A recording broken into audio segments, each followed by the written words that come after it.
I've recently received a comment on the channel from someone asking exactly why I harbor such an intense, burning hatred for Modern Warfare 2019.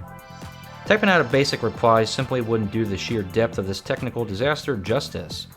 So today, we're dedicating an entire video to it. Now, before you get your panties in a bunch and get offended in the comments, let's establish the ground rules. This is my definitive, unfiltered opinion. I already know a massive wave of you will agree with me, but there's also a group of modern casuals who will cry about it because Modern Warfare 2019 happened to be their very first Call of Duty game. But from the perspective of a multi-platform veteran who has maxed prestige the golden era legit, Modern Warfare 2019 completely broke Call of Duty.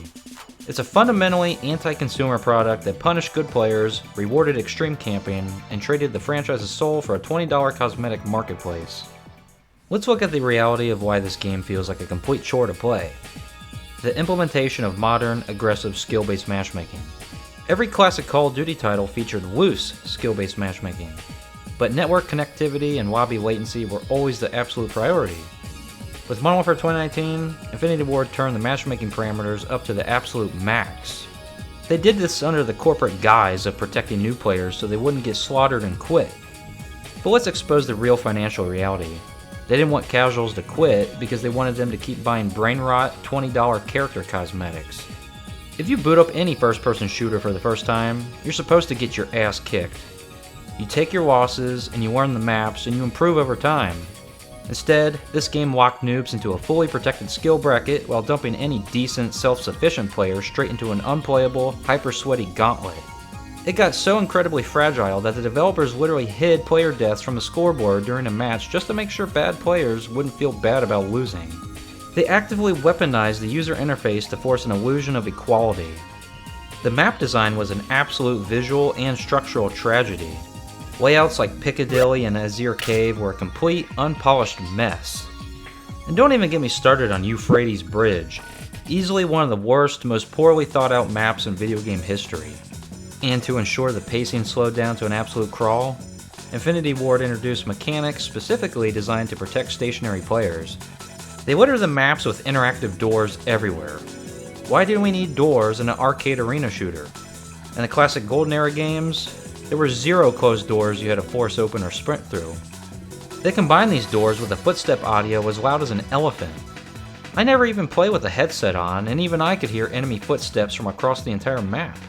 To seal the camper meta, they completely removed the dead silence perk, forcing it into a garbage, slow-charging field upgrade, and stripped red dots off the minimap when firing unsuppressed weapons. They completely removed player accountability and made aggressive SMG rushing a statistical impossibility. The progression structure was just as lazy and generic. They completely terminated the traditional rewarding classic prestige system. Instead of earning a cool prestige emblem icon, you hit level 55, grind out some boring generic seasonal stripes up to level 155, and then the game resets your rank bound to level 55 once the season's over. It's stupid, it's boring, unrewarding, and generic as hell.